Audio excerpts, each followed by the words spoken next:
To attend, and that way we can go through the agenda. This is a Eagle Pass Metropolitan Planning Organization Policy Board meeting. Today is Wednesday, September 18, 2024. It is 12:03 p.m. and we will begin with a quorum. We do have a quorum with Judge Cantu, Commissioner Ramos, Ms. Sarah Hidalgo Cook, Mr. Epi Gonzalez, and Mr. Diaz present, and myself. Moving on to a moment of reverence. If we could take a moment in honor of our servicemen and women, we would appreciate that.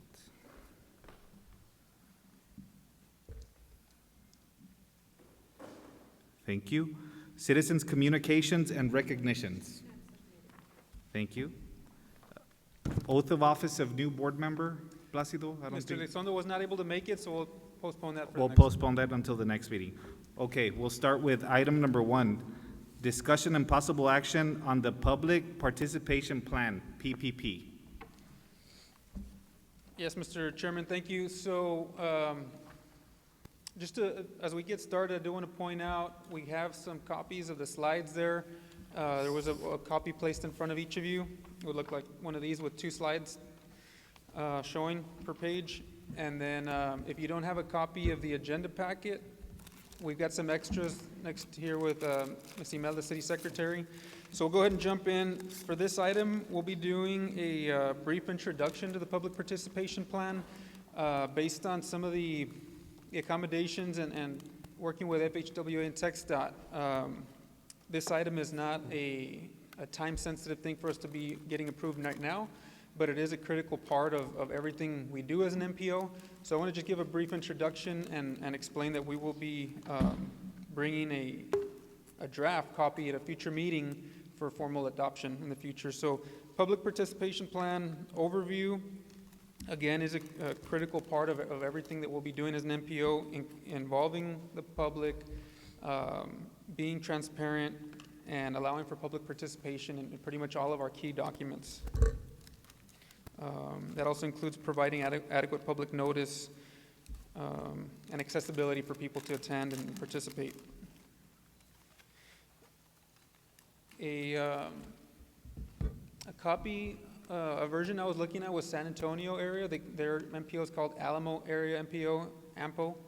And one thing I really liked about theirs, showed an example here, is they have English and Spanish version of their document. So again, trying to be transparent, trying to be very inclusive.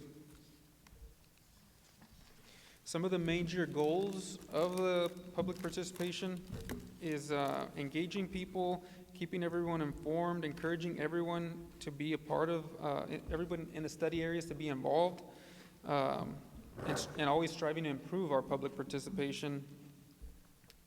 And then working closely with other transportation agencies. So again, making sure all key stakeholders are involved. And there's another example there showing where San Antonio shows, these are from San Antonio, Alamo area, and they've got an English and Spanish version there. And then the last key point I want to just touch on here is public participation toolbox, which here's another one where some of the font's a little bit small here, but the key thing to be aware of is trying to reach the, I guess you could say, highest level of public participation, which is to empower the public to be able to guide and lead their area to the decisions that help, all those impacted. So that was just, again, a brief introduction to Public Participation Plan. Any questions on that before we move on? None for me. Okay. So the next item, item 2, well, I'll go ahead, Mayor, sorry. Chairman, would you, I guess, take us into item number 2? Oh, that's right. All right. Item 2, discussion and possible, do we need any action on item 1? There's no action, it was just for presentation, information purposes. Okay. Item 2, discussion and possible action on interim program of projects, IPP. Thank you. So this is one of the critical items of today's agenda. Again, as part of becoming eligible for funding and reimbursement as the MPO,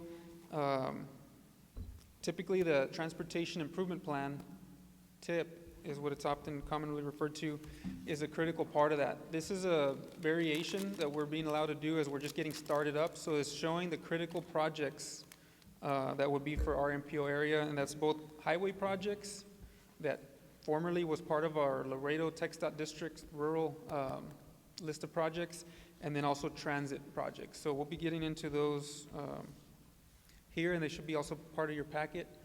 So this list, currently there's just one project that's coming out of that Laredo District list of projects, and that would be the extension of 480. Very high-profile project for us, one we're eagerly anticipating.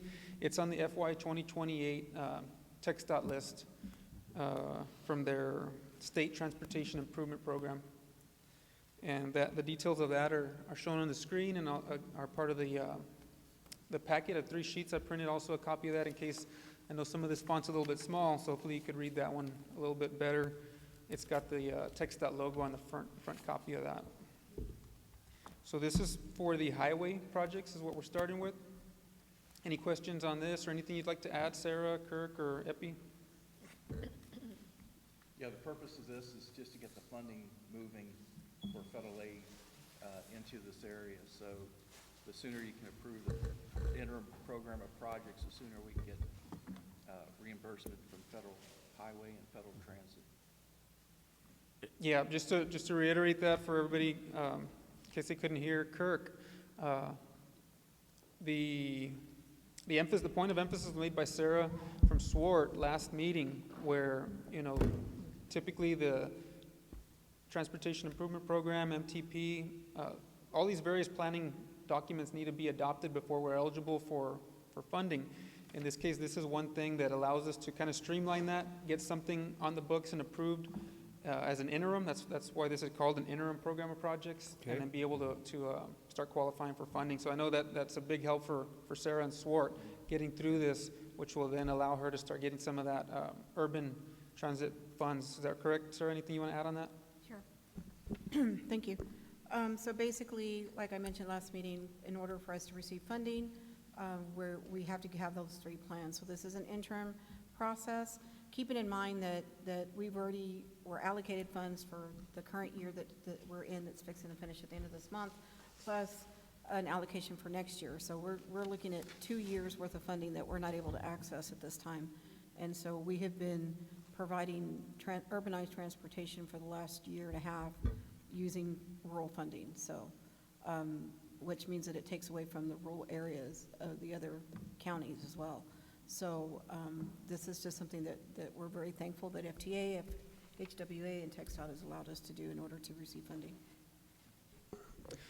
Thank you. And just so before we move on here, just a couple of key details of that extension project of Loop 480. It's a approximately 2.59 mile project extension of that roadway, connecting 57 to 277 North, and the total estimated cost that you could see on the screen here is approximately $119.5 million. So we will go ahead and move on to the transit projects. There's quite a few on this list. Placido. We have a question Oh, go ahead, sorry. or comment. Well, I just wanted to make a comment. The project is fully funded, and obviously we're working with Eagle Pass Waterworks, Yes. also to do a joint bid on some of that work, and we're also working on, I believe it's a SIB loan for some of that utility infrastructure as well. So. Thank you for those updates. Appreciate that. Okay. Was there anything else? Okay, we can jump into the transit projects. And thank you to Sarah from SPORT providing us the details for these that directly impact our local transit system. So I'll just run through the list quickly. There's several items here. We've got a capital preventative maintenance with a fiscal year cost of $230,000. Item 2, capital rolling stock, also $230,000. Item 3, capital bus support equipment, $280,000. Line 4, operating fixed route, 50/50, $400,000 fiscal year cost. On to the next slide. Item 5, operating ADA paratransit, 80/20 split. with an FY cost of $333,237, with TxDOT funds of $66,648 and federal FTA funds of $266,589. Item 6, operating ADA paratransit 50/50 split. Item cost $252,720. Item 7, capital bus support equipment, $113,134. Item 8, capital preventative maintenance, $230,000. Another capital rolling stock, item 9, also $230,000. Item 10, capital bus support equipment, $280,000. Item 11, operating fixed route 50/50, $450,000 cost. Item 12, operating ADA paratransit, $348,774. Item 13, another operating ADA paratransit 50/50 split, $302,160. Item 14, capital bus support equipment, $116,008. I would invite, if you could provide any additional details, Mr. Cook, on these items. I know you're probably the most informed about these. So you'll see that there's a duplication. It's just that one is for fiscal year 2024 that's fixing to end at the end of this month. The other is for the next year, which is 2025. So basically, all the 5307 funding that we receive have to be divided to cover our costs for capital, cover our costs for service delivery, whether it's fixed route or whether it's demand response. If we have fixed route, we have to have mandatory demand response paratransit services to complement the fixed route, and then any planning funds. As well as there's also the item 14, the last one is what's called 5339 funding, which is strictly bus and bus facility funding, which is very minimal. But you'll see that really like that 230,000 that you see for rolling stock for buses, that's really gonna be the cost of like one bus. I mean, it costs us anywhere from $130,000 to $250,000 for one bus. And so it's not a lot, but we do look for other funding mechanisms through FTA and TxDOT to be able to replace our fleet. So all we're planning on is one bus for each year. And the rest of it is pretty self-explanatory. The 50/50 is just a 50/50 match, and 80/20 is an 80/20 match, so. In terms of service delivery, what is something that we can expect to see within the next year? Currently, we will definitely expand on hours of service as well as full-blown service on Saturdays, which is something that we've been trying to accommodate. We do have a small expansion grant currently that started to help us expand hours on Saturdays for 6 hours, but we're really looking for the urbanized funding to help us, one, with equipment, which we're very short on. We don't have funding for that currently. Two, for being able to cover the cost of the fixed route, as well as be able to fund a fixed route that we weren't able to fund before. After COVID happened, there were some changes, so we weren't able to finish out that project. And then also expand the paratransit. And the paratransit, we'll talk about it later in the UPWP, with the current contract that we have right now for planning, is to try to transition that paratransit service primarily into a microtransit service, which is an on-demand, kind of like your Uber or your Lyft. It's more on-demand versus a 24-hour in advance notice type scheduling service that we have currently. But again, all of these are funds that are coming from FTA and some funds from the state side, but we still have to locally match those funds with local funding. And so that's where the challenge, because now not only we're having to match it on the rural side for the rural funding that we receive, which is 5311, but now we have to match it on the urbanized side, which for 5307. So urbanized funding is going to be a great benefit to Eagle Pass, but the challenge is now coming up with the local match in order to draw down those federal dollars.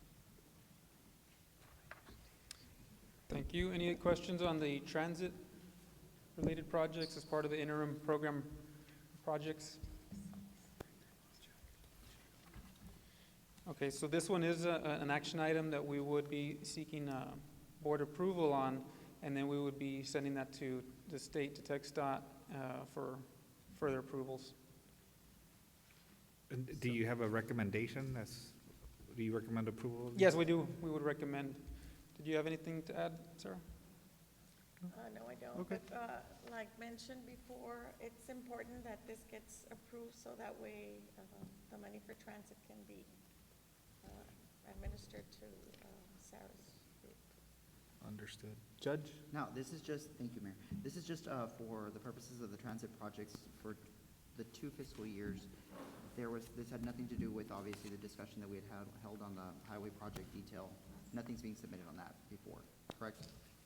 So all those are part of Or the project It's list? one packet. It's one, yeah, it's one, the two different, I guess, categories, but all those are the projects that we're submitting for approval through the state as an interim projects list. And those would be the projects, getting that approval would allow us to start moving forward with those projects and with getting funding for them, such as all the transit lists that we discussed with Sarah. May I add something, Yes. Chairman? Just to kind of give you an idea or the background on this, in order for us to approve it as the MPO body, policy board, then it goes to TxDOT, where TxDOT can actually implement this into their state transportation improvement plan in order for it to move forward. If at any point on the highway side for your projects or on our side on the transit projects, it could be amended and added if there's additional funding or additional projects with funding, but this is just to try to get it on the books so they can start moving forward with those projects. Understood. Thank you. Any other questions, concerns regarding this item? If not, I'll entertain a motion on the interim program of projects, So IPP. moved. We have a motion to approve by Judge Cantu. I'll second. We have a second by Councilman Diaz. Discussion? All in favor? It is unanimous. Moving on to item number 3, comments from the public. Do we So I have think we any, could open it up. anyone that wishes to speak on any of the items of the agenda? You have the floor.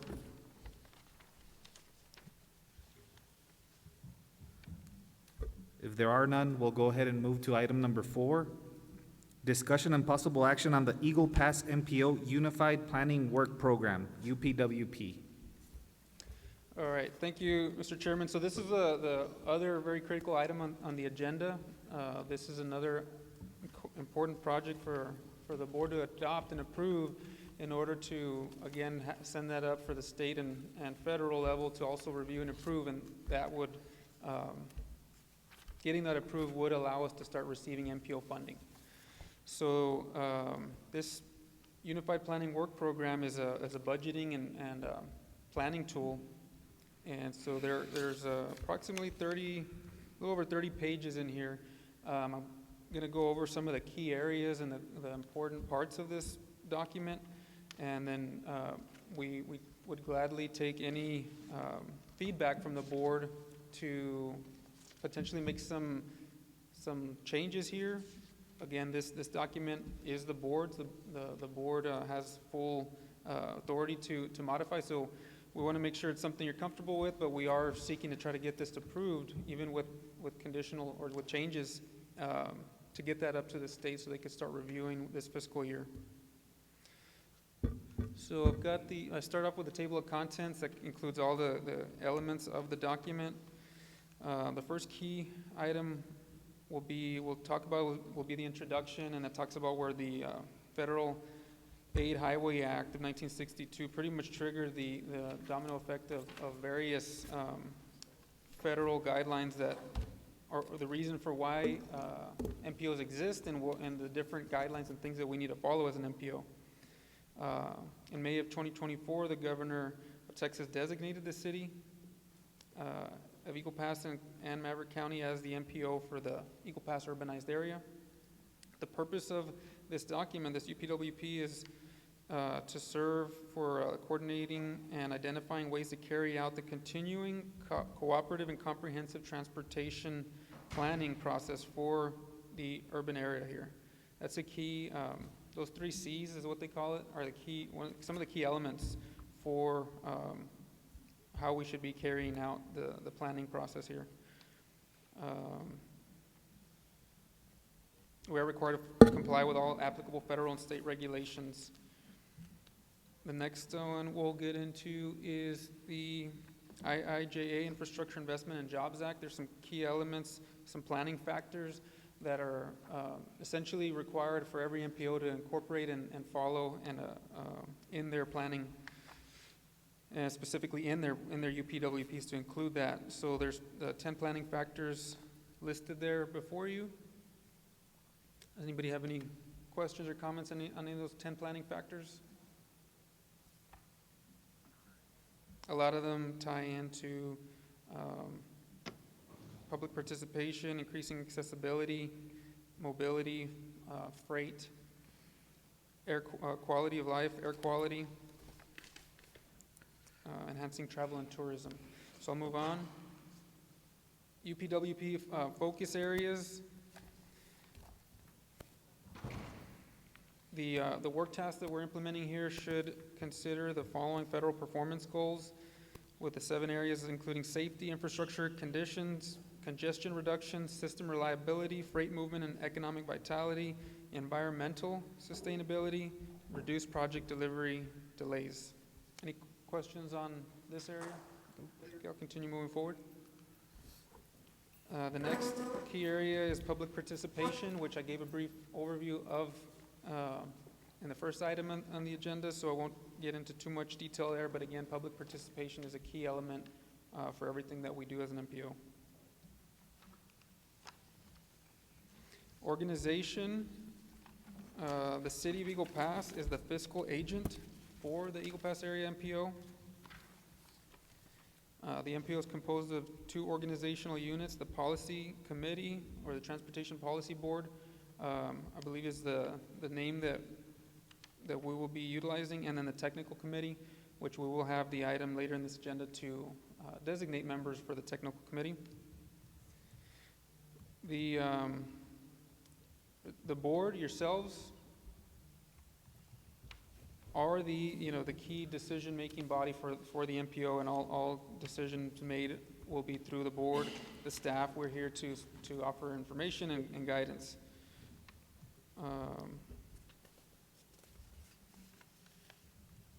The board is comprised of the governmental agencies identified in the original designation agreement.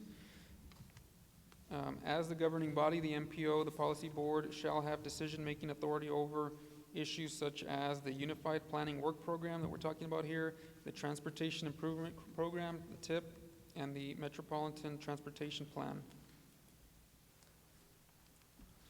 The board members consist of Mayor Rolando Salinas, Chairman, current Chairman, Ramsey English Cantu, County Judge, Vice Chairman, Elias Diaz, Member, Olga Ramos, Member, Sarah Hidalgo Cook, Member, Estavio Elizondo, Member, and Epihemio Epi Gonzalez from TxDOT are the MPO board members. Staff, we are here to provide service and support to the board, to you. And there's a couple of lists of key general responsibilities here in supporting the board members. At this time, I have been the primary staff person, interim staff person. By adopting this UPWP, ultimately the board, you are going to be making that decision of staffing. From the conference that I was attending recently in Dallas, the Transportation Planning Conference and Tempo meeting that I was able to attend, one of the key things I learned is basically 3 core members of staffing are vital to be able to carry out the required duties for an MPO staff, and that's a director, a planner, and an administrative staff person. So that is basically the kind of the bare bones for even the smallest of MPOs, which we are the smallest MPO in Texas, would be pretty much the critical staffing for this this task. Right now, it's just you, Placido? Right now, and the city manager, Mr. Balderas, as well as Mr. Murua, have provided full support where we are getting some departmental staff. City community development staff are definitely supporting at this point. We do have Ms. Maribel, Assistant Director, Ms. Carolina Vasquez, Planner here, Mr. Ismael Castillo. Also, various members of the staff have been supporting at this point because it does take you know, it's more than a one-person job. So part of the UPWP, part of this would be designating budgeting and staffing. We could put something as an interim. Right now, it's showing for those 3 key staff members, myself, Carolina Vasquez, which is our city planner for the department, is listed here for MPO staffing, and then an undetermined person as administrative support. But again, that would be one of the critical decisions for the board to make in terms of adopting this budget in UPWP. So do you have any thoughts or comments on that for now? Again, this UPWP can be amended at any time as the board sees fit, but it is going to be a critical thing to get something adopted so we can move forward and start receiving MPO reimbursement. I mean, just by looking at all the meetings, this does take a lot of work to put together. It seems like you've spent some good amount of time putting all this together, so obviously I would agree that you need those 3 people. But as far as, do I myself have somebody in mind for, you said administrative assistant? I don't know how we should determine that, Judge. No, I think that that's the first step, because would this be considered, I mean, as the MPO director for that purpose, would that still be you, and would you continue as planning director for the city? Or is this a full-time position that we're looking at creating a division in itself that might be somebody other than yourself and 2 other staffers? Or what are the thoughts right now? Because, I mean, you put a lot of work into it, Blasio, but I don't know what those are internal matters with the city that, you know, you all, I think, maybe need to look at. But I do believe that Yep. in order for us to be successful, the position should be an individual who is fully committed to the MPO. And I think to echo that, my question would be, is that sustainable, right? So if you want to, if that is something that maybe we can add to your duties, is that sustainable for you? Is that something? Yeah, several very good points brought up by each of you. I'll try to go kind of in order. So essentially, we need something in place to get us going, and that's where I'm jumping in, and the city has provided that support or authorization for us to get where we are. Once this first version is adopted, we will then be and the state and FHW approves, we will be eligible for funding. At that point, I think it would be a good time to really take a look at how we want to move forward. In terms of some of the points, Judge Cantu, you made, it's a big responsibility. There's not too many that do a dual role. City of Victoria, or Victoria MPO and City of Victoria is one example where they have a city planner who is also the MPO. They actually call it administrator. They don't refer to theirs as director, but serving that dual purpose. Not many do dual purpose. So as funding becomes available, and we're also very hopeful that the planning funding that comes to the MPO will be increasing in the next fiscal year or possibly FY26. That would make it a lot more feasible, because basically the dollars we have, it's $180,000 annually. I don't see any way where we could afford 3 full-time staff dedicated. That would be ideal. I 100% agree that dedicated MPO, that's all they do, and all they do is report to the MPO board would be the best way. That's typically what the other MPOs have in place. But at this point, with the limited funds, I think we're basically working with the fiscal agents, City of Eagle Pass's staff that does this type of work or closest to this type of work to get us going. And so I do think it would be a very important item to revisit once we know for sure what that funding is going to be, because it is still up in the air for FY25. If it does increase, I think there's an opportunity to fund and be able to afford independent full-time staff. And then I think to Mr. Diaz's comments,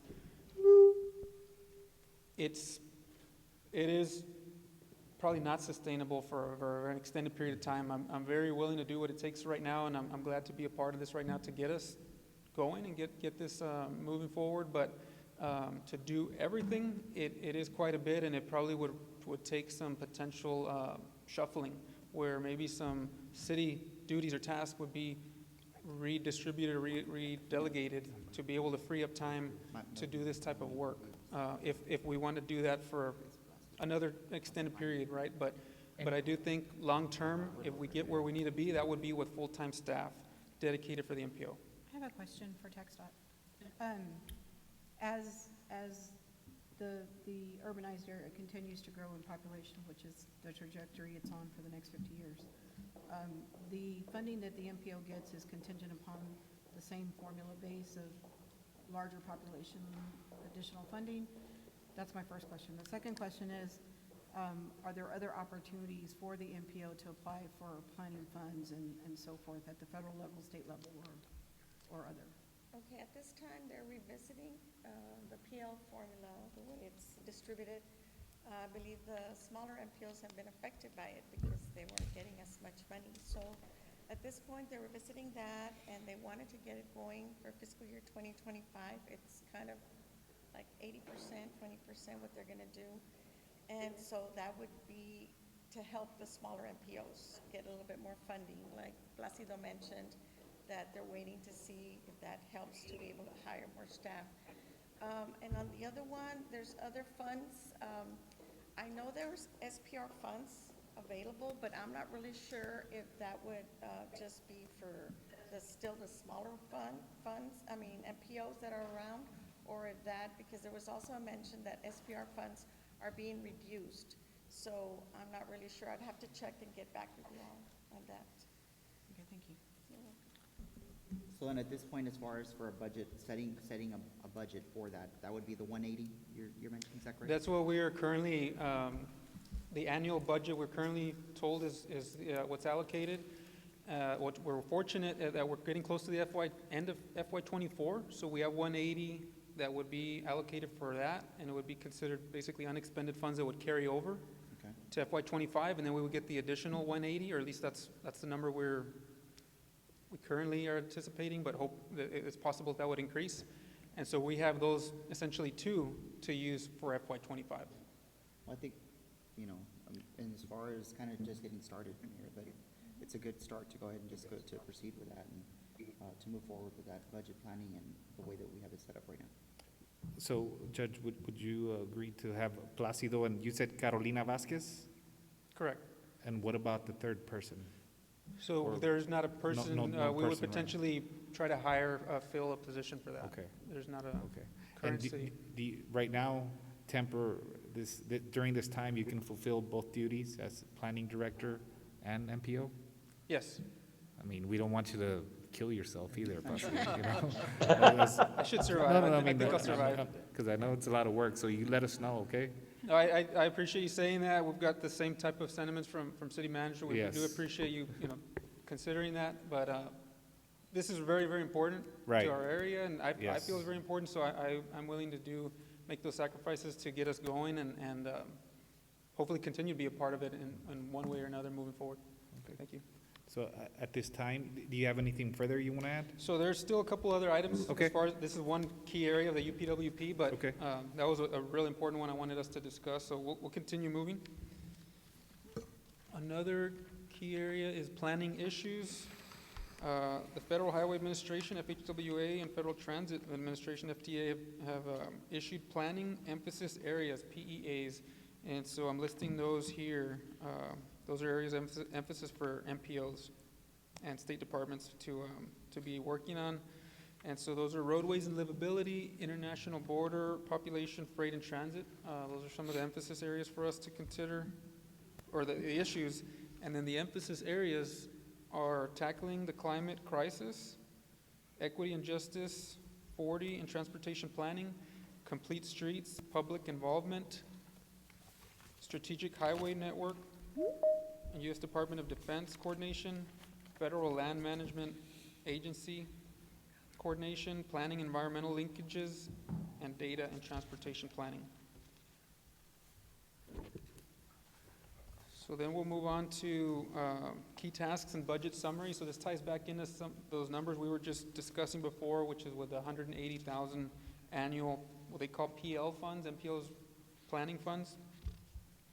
So there's 5 critical tasks, and that's 1, management and administration, 2, data development and maintenance. 3, short-range planning. 4, MTP, long-range planning. And 5, special studies. So again, we're looking at this as two 180,000 fiscal year budgets and trying to cover everything we need to cover. And that includes, number 1, staffing would fall under there, travel, training, professional development.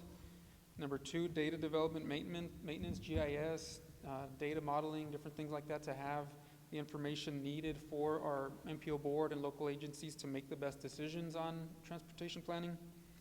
3, short-range planning. That a big part of that is the TIP, Transportation Improvement Plan. 4, MTP is a long-range plan. So those are key planning documents that more than likely the MPO will need to contract and utilize consulting services to assist in developing these planning documents. And the way the MTP could be looked at sort of like a comprehensive plan and a long-range, 20, 25-year type of plan. And then special studies would be for various, individual projects that the MPO feels would be critical to do to further the MPO goals. So those are the key areas where basically we need to break down that $180,000 annual budget and fit into these categories. So that's where basically, can you mute whoever's on? That's where basically we felt, the staffing budget was fairly limited because we know we're going to have to spend significant dollars on, for example, like the MTP. I found in a Victoria MPO's UPWP, they had a quote they were moving forward with a consultant for about $205,000 consulting fee to help them establish their MTP. So I was assuming, they're a smaller MPO like ours, we may be, looking at something similar to that, just for that core document. So that in itself is more than the $180,000 one annual fee. So basically, trying to work the numbers best we could to accomplish our goals for this FY25. This is the recommendation I'm proposing to the board, but again, the board has, I'd like to take any thoughts or recommendations and any questions that you may have on what we just covered here. Any questions from the board? No. No So questions. again, I think this is something, I worked hard on, we feel is a good starting point, again, to get us going. And then once we're eligible for funding and reimbursements, I think that would open us up to really dive in further and get a better handle on the different expenses and how we want to tackle the goals for the MPO. But, so that was the last key slide for the UPWP. One fairly minor, but just so we know what we want to call ourselves moving forward. Some MPOs call yourselves a policy committee, some call Transportation Policy Board, but just for how do we want to move forward, that's going to be one key item that we would like to ask your recommendation, and we'll just clean that and make sure it's consistent throughout all of our documents. Transportation Policy Board, TPB, or Policy Committee, Transportation Policy Committee. I have seen Policy Board, fairly common. And any committees after that are underneath. What did you say, Transportation Policy Board? Yes. TPB, yeah, I see that. TPB, Several okay. MPOs seem to use A that, lot of but acronyms. not all. in this. Welcome to TechSouth. Yes, but that sounds Okay. good, so. So those are some of the key areas I wanted to cover. I know Ms. Sarah Cook identified some areas where we may need to make a couple corrections in was it the FTA number, the type of Page funding? 19, so page 19 of the packet, in the description of the two current planning projects that SWART had started and will continue to carry on through Urbanized, they need to be changed in the descriptions from 5307 to 5304. But in the table listed below it, it's correct. It's just in the description of the two projects that it needs to be changed. Other than that, there's nothing else. So just to clarify, I would like for Kirk and Sarah, because in the table we have, there's two columns. One of them is 5304, as she's mentioning, but then we later, two columns down, we also have FTA Section 5307. So for that body that she's referring to, should it be changed to 5304 or include both? Just change it to 5304, Yeah. The table is fine, it's just the text. the text. I believe Yeah, that just needs the to be text. modified. Okay. And it could be done administratively without coming back to us for approval or Okay. anything. It's just- And I So- just went back to double check, and I checked both of those contracts, and both of those contracts refer to 5307 funding, so, or 5304, I'm sorry, 5304 funding, so I Very just good. wanted to make sure. So just for the record, for the MPO Policy Board, we will make that a change before reprinting for the final version to be executed as the adopted version by Okay. the board, if we're able to get that approval today. Are there any other questions or comments or any areas that you think we should also look at for something similar or last change? Kirk Fowler with FHWA, go ahead. Placido, how have you addressed complete streets in your UPWP? I mean, we required under Bill Act to do 2.5% set aside for complete streets. Have you guys done that in this UPWP? Yes, it is included, Okay. the 2.5% set aside, yes. And also, the Bill Act also required us to reach out to housing authorities as part of the public participation plan. Have you guys addressed that in your proposed PPP? So, in the proposed PPP is essentially just in the very preliminary stages, but we will make sure to include that. Based on your comments, I did include the housing authority in the UPWP. I did make that addition so that we would make sure to directly communicate with the housing authority to make sure they're involved in public participation. So appreciate that input, and we did include in UPWP, and it will be included in the PPP. Thank you. Any other questions from the board? At this time, I'll entertain a motion with the changes that we spoke about today, and also with the recommendation of having Placido as director for now, and Ms. Vasquez as the planner, right? Correct, thank you. Do we have a motion? I'd so move for proceeding with that, Mayor. The only thing is, if there's ever a third, that individual would need to come for approval before the board, correct? That's correct. Okay. We have a motion on the floor by Judge Cantu. We have a second? Second by Commissioner Ramos. Discussion? All in favor? It is unanimous. Thank you all.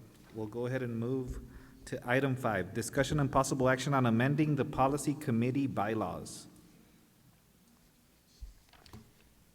So just a couple of items here. We adopted the first set of bylaws at the first meeting. I think as we continue, we'll be evolving and adjusting as we go, as we see fit. And so one thing that I learned from the Texarkana MPO, meeting with them at the conference in Dallas, they allow for their MPO board to have a proxy. I know everybody's very busy, and at times, like last week, we had trouble making quorum. So I wanted to propose that to the board, if you would like to consider allowing for that. Currently, it states it is prohibited. So we would not have quorum if each of you, or at least 4 out of the 7 are not able to make it. So any thoughts on that idea? You said in other MPOs, they do allow for proxies? Correct. The one that specifically gave me an idea was Texarkana Okay. MPO. I don't know. I have no issue with it. I like it. Yeah. I like So- it a lot. I know we want to call it proxy, we'll just call it an alternate. Yeah. Alternate? Yeah. Very We'll good. We'll call it, And that way it's a designated individual that's already set. It's for- designated by us, like, if I can't make it, I would designate someone? Or We do could- we have to agree? We could make it however the board would like that to be. If it would be Normally, one I think, person, like, you, let's say the COG, what they normally do is that if there's an individual, like as a board member, all we do is we submit a letter in writing to the executive director stating that for purposes of quorum, there's an alternate that will be designated for the fiscal year. like if you can't If make it. we can't make it, Yeah. then the alternate is designated by letter at the beginning of the year. So we can all submit, each of us would submit a letter saying, if I can't make it, this Yeah, is my this is my alternate. alternate. Okay. Okay. I have no issue with that. I'll Okay, make a and that motion to- alternate would have full voting rights in that member's Yes. absence. I think Mr. Diaz said I'll make a motion. he makes a motion as to that effect. I'll second. And a second, from Ms. Hidalgo Cook. All in favor? Unanimous. Apologize, so one other quick item, so there's one other potential amendment to consider here, Okay. and that would be, just to add a statement stating that the bylaws for the policy board would also apply to the technical committee. The current version did not necessarily cover that, so it's just one quick statement essentially saying that it also covers for the TAC members. Okay, can we amend your motion to include that as well? I'll amend it to include that statement. Okay, we have an amended motion by Councilman Diaz and a second by Ms. Hidalgo Cook. Discussion, all in favor? It's also unanimous. That was it, right? That was it. Okay. Yes, thank you. Item 6, discussion and possible action regarding appointment of Technical Advisory Committee TAC members. Yes, thank you, and I apologize, the font's a little bit hard to read there, hopefully maybe a little more legible in your We have packet it. there, your slides packet. So the technical committee, as it states in the UPWP, its responsibilities include professional and technical review of work programs and transportation planning activities. The technical committee is also responsible for providing planning recommendations to the policy board for action.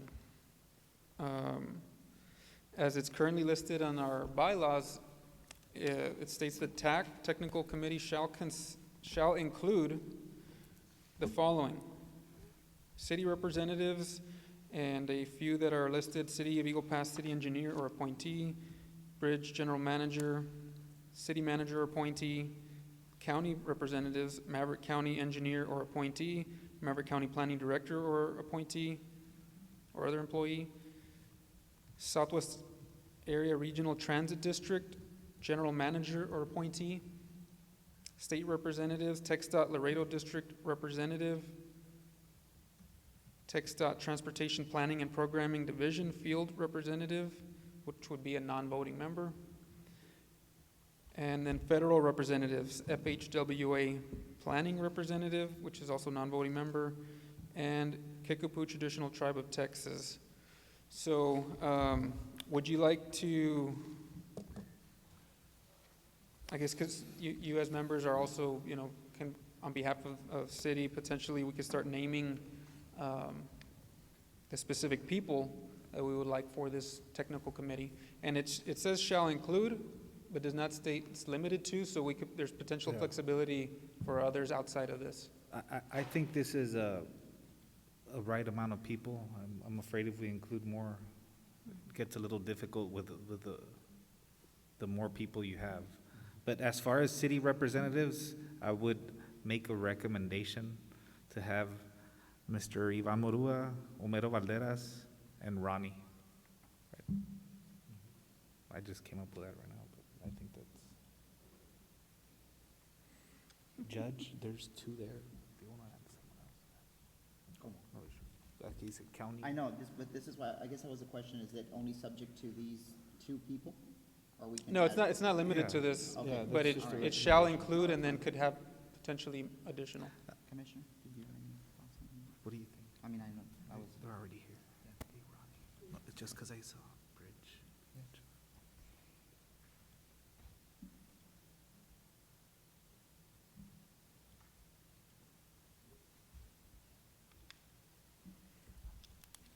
okay, so specifically on our end, I'll go ahead and list that we'll be appointing Gabriel Villaseñor to the committee, along with,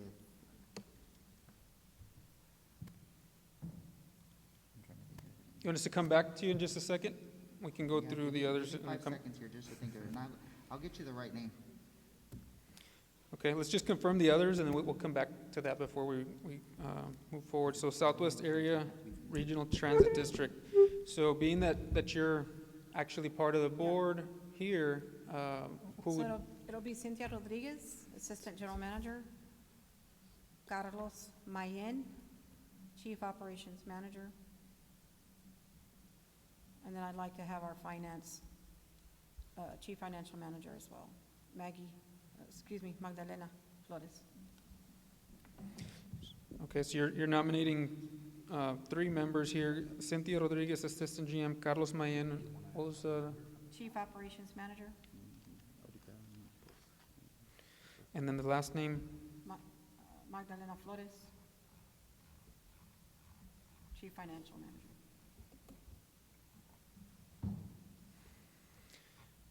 Okay, and then Textile Laredo District Representative, Ms. Sarah, would you be representing or taking that place? So for the Laredo District Representative, that will be Roberto Rodriguez the Roberto. third. He's our Director of Transportation Planning and Development.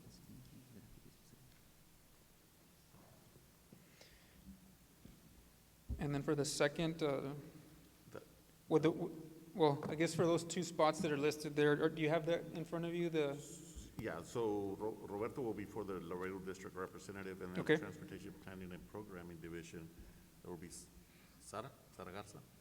okay, perfect, I had it backward, okay, got it. Very good, thank you. And then federal representatives, FHWA planning representative, that would be you, Kirk? Yes. Kirk Falver, FHWA. I do have a question, Chairman. Yes. Is there a reason why there's not an FTA representative on the TAC, as there is like FHWA? They have regional reps, but they don't have division offices. Okay. Like, they don't have a division for Texas. And so they're kind of harder to track down. Mark I down? mean, Okay. they're based in Fort Worth, but Right. they've got several states, so they They can't come- be on every Yeah, TAC. Region 6. Okay. Yeah. What about Kickapoo Traditional Tribe of Texas? So unfortunately, the board member representing the tribe's not here today. I Right. know in the past, and maybe Mr. Valderas will be able to assist us with this, but I think they mentioned they have a 3-person economic development steering group, right? And so I think they wanted whoever was not going to be the board member, maybe to be potentially considered for this. Okay. Could you elaborate on that? Yes, so the KTT, they have a 3-person economic development group, and they selected one to be on the actual board as the alternate, or what is it called? Technical, the policy board? One is on the board, yeah. Yes. Oh, the at-large. At-large, yeah, the at-large one, and then the other 2 they wanted to put on the technical group. Okay. Well, you want to just wait until they're here so they can, Yeah, and I did reach out to them, I know that they got the invitation, but they said they had a ceremony, so they couldn't be here, but their plan is to be at the next meeting. Do you want to list that as a temporary placeholder in this version? We could always amend it later, or leave it out and then amend it to add them later. Do you have a preference which way we go with that? we can confirm the names that, the people we've named today, and then at the next meeting, we'll amend it by adding whoever the Kickapoo tribe wants to designate. Okay, very good. So then we'll come back to Judge Cantu and Maverick County's recommendations. All right, very well. So upon deliberation amongst the commissioner and I, we'll go ahead and specifically from the county, it'll be Gabriel Villaseñor with the judge's office. And then we'll be including from the sectors that are incorporated, which would be Francis Quipuros and Bayer Judgment.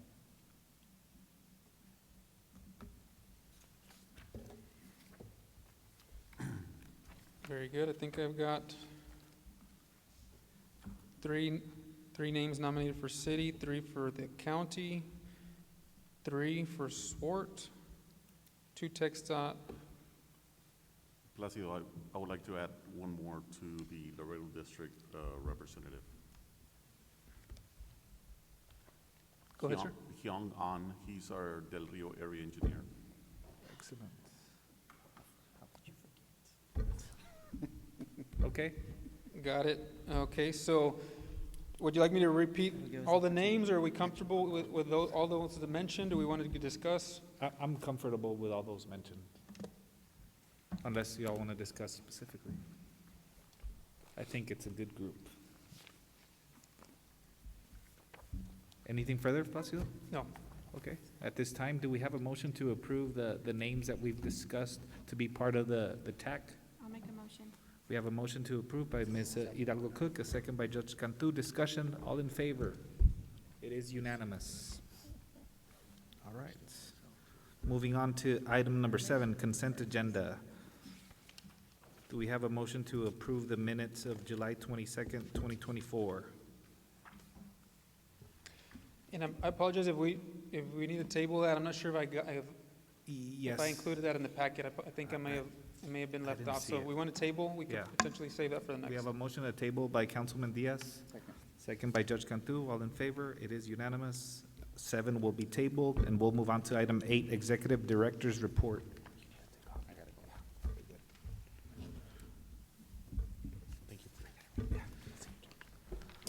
Placido? I do apologize that I do have to run, but I had a 1 o'clock. Okay, very good. We're wrapping up I anyway. know that we already spoke about your report. Okay, Yes. thank you. Thank you. Thank you, Judge. Thank you. Please. Thank you, Mr. Chairman. So what I'd like to share for this meeting is some of the information from the conference that I was able to attend in Dallas, first week of September, the TxDOT Annual Transportation Planning Conference. Got to see several people here, Mr. Gonzalez, Ms. Sara, Kirk, all in attendance.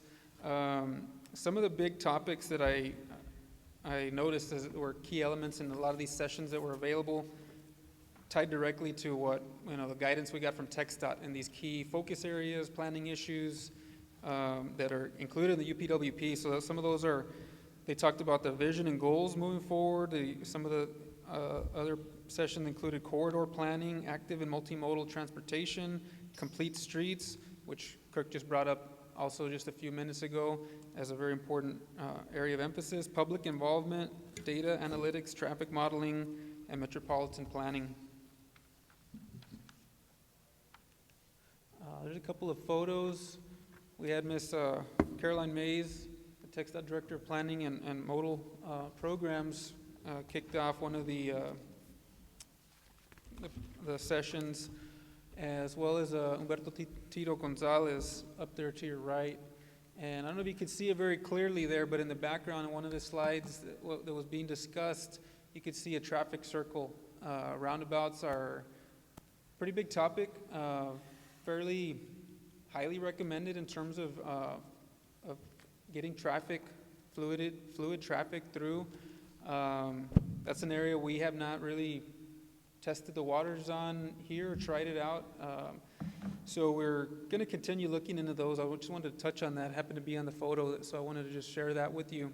But I do think there's going to be some opportunities for implementing that type of traffic facility to help as the city grows, and obviously we're experiencing congestion.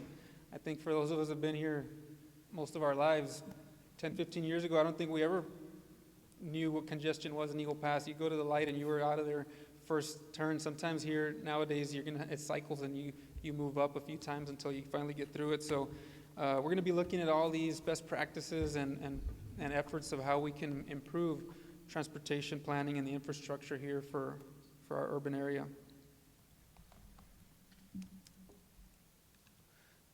And then another thing I was excited to see and wanted to highlight, hopefully you could see it there on your slides and on the screen, is on one of the active transportation sessions I attended, they had a slide that showed an example of a bike lane. And it's fairly similar to the one that we installed, the City of Eagle Pass installed recently, where you have two-way traffic on one side of the roadway with a yellow marker separating the multi-directional traffic. And you see a bike rider there. One thing that they have in theirs in this picture is parking bump stops as another form of safety for the bike lane, so it separates the traffic, vehicular traffic from the bike traffic there. And then on the right is a picture from the Tempo meeting.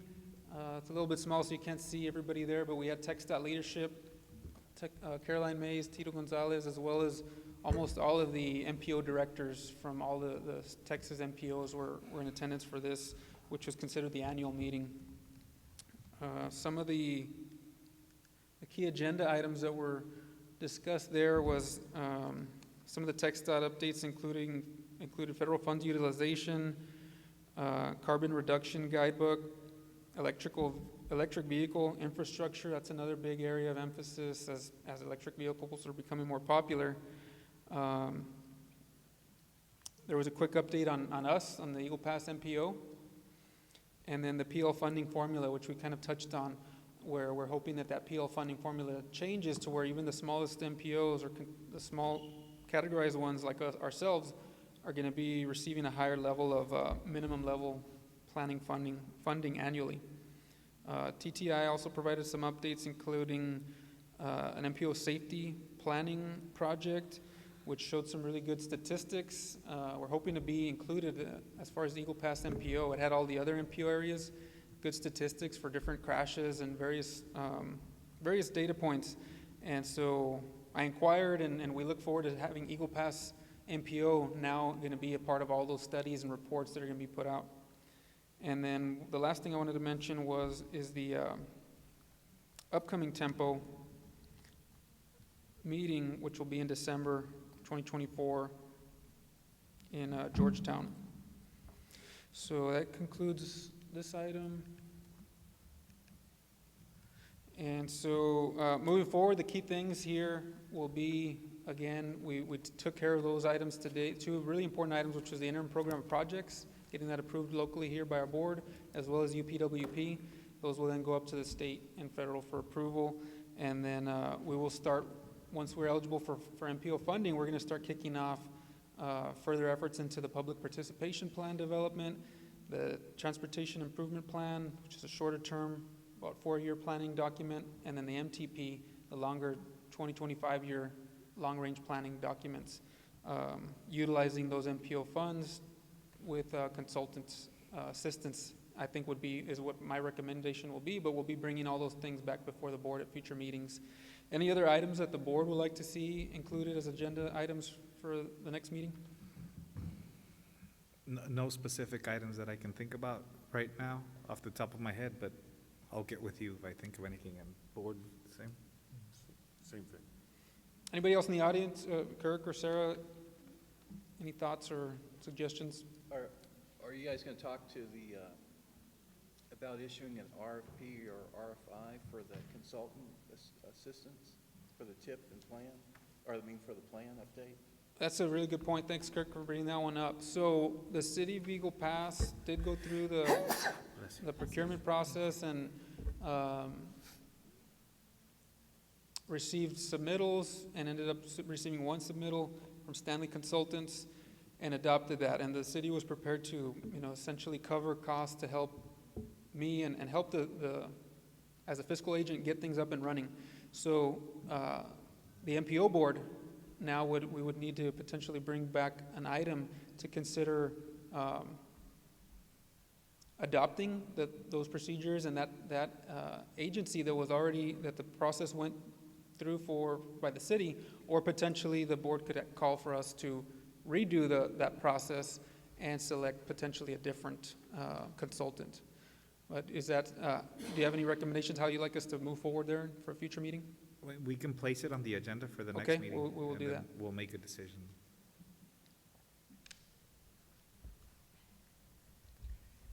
Thank you for that one. Any other suggestions or thoughts?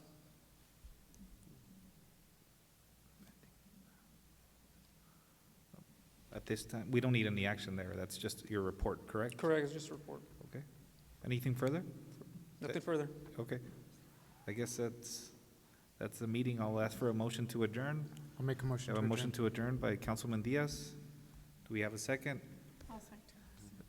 Commissioner Ramos seconds. All in favor? Unanimous. Meeting adjourned at 1:07 PM. Thank you, Thank you, Placido. everyone.